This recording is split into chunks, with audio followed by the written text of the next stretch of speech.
Joining us on the show today is Andy Cahill from AndyK. Good morning, Andy. Good morning. Now, today we're talking about graphic designers, and you're going to tell us why not all graphic designers are the same. Yes, that's right. Graphic designers are... Choosing your own graphic designer is a bit like choosing an outfit. Mm-hmm. You can get one off the shelf, and it'll fit most purposes, but it won't be anything special.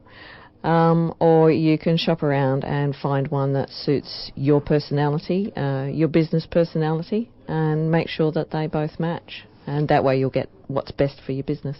So should we be looking at graphic designers who do niche? That is the best, to get a very quality job and to get something a little bit more unique, something that's going to stand out. Yes, you should go for something a bit more niche. And why is that? Is it because they have a greater understanding in the language that your industry uses? They probably have a better understanding of their niche area. For example, my niche area is motorsport, cars, high performance, and so most of the businesses that I get are in that area, basically because that's the language that I can speak. I can speak their language, I understand what they need, I understand their target audience. Whereas if you get somebody that has no interest in motorsport and no interest in cars, they would struggle. So they would give you just a very generic design that would, work for anybody. So what led you into that area? Personally, I drag race. I've been a drag race driver for about 6 years. And before that, I was crewing on another person's team for about 5 years prior to that. But I always had a love for big cars, big engines, the noise, the speed, the adrenaline. Really? When was the first time you came in contact with that kind of scene? When I was dating my husband, we used to go down to Ravenswood Raceway, sort of, way back.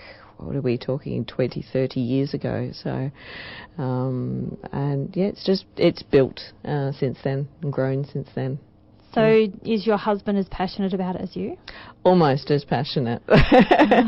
He prefers the mechanical side of the vehicles, whereas I enjoy the mechanical side, but I do love the rush of actually driving the car very fast. Wow, so you do have a great understanding of that industry. Yes. What are some questions we should be asking a graphic designer if we're looking at having them do some work for us?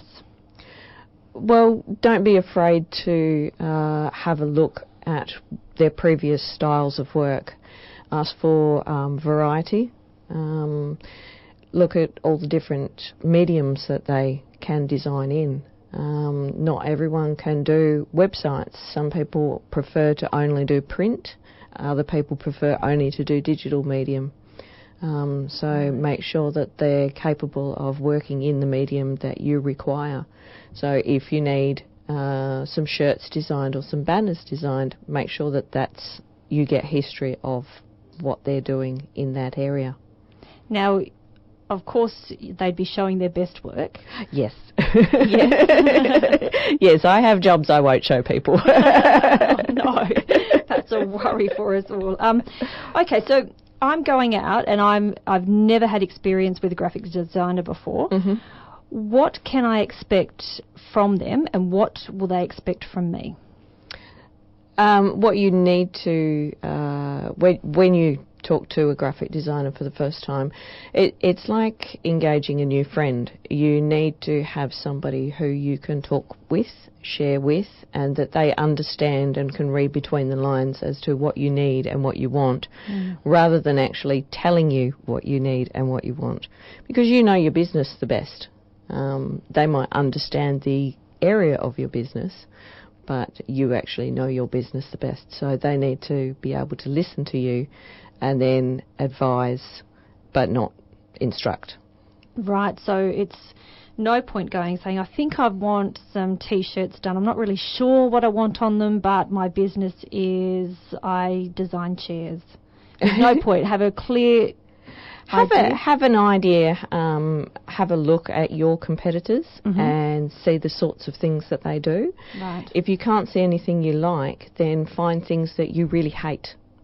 Right. and show the designer stuff that you hate, even if it's in a different industry, and say, look, I don't like this, I hate what they've done here, and it gives the designer an idea of where your tastes are. So they can think, okay, she doesn't like pop art style, or she doesn't like ultra modern, or she likes it very classical. So that's probably the easiest way to show a designer what your likes are, is by showing what you hate.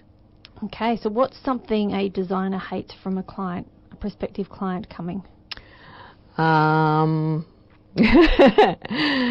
Probably being told specifically how to design it, or exactly being very, very specific about what you're after. I had a client once who actually drew the design herself with her kids' pencils and everything, and said, okay, this is exactly how I want my website to look.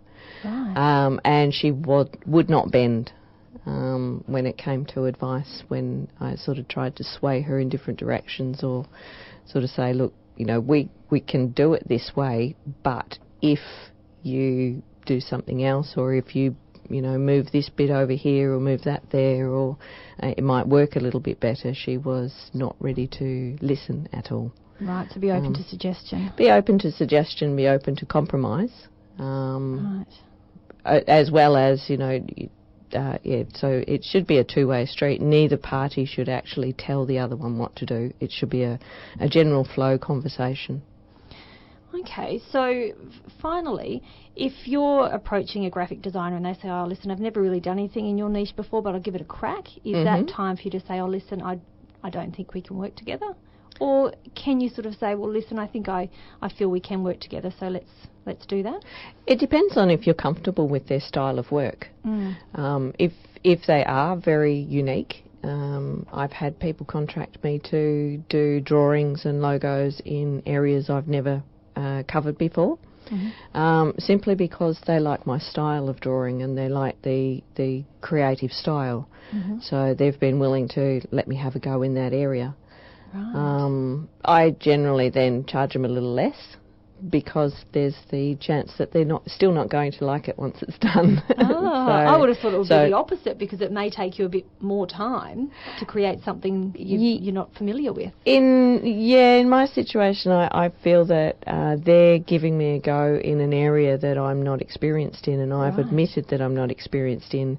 So I generally am very honest and say, look, it might take me a little extra time and a little bit more extra messing about to get it the way that you want it, but I'll charge you a little less so that you don't, so that you're a bit compensated for that fact.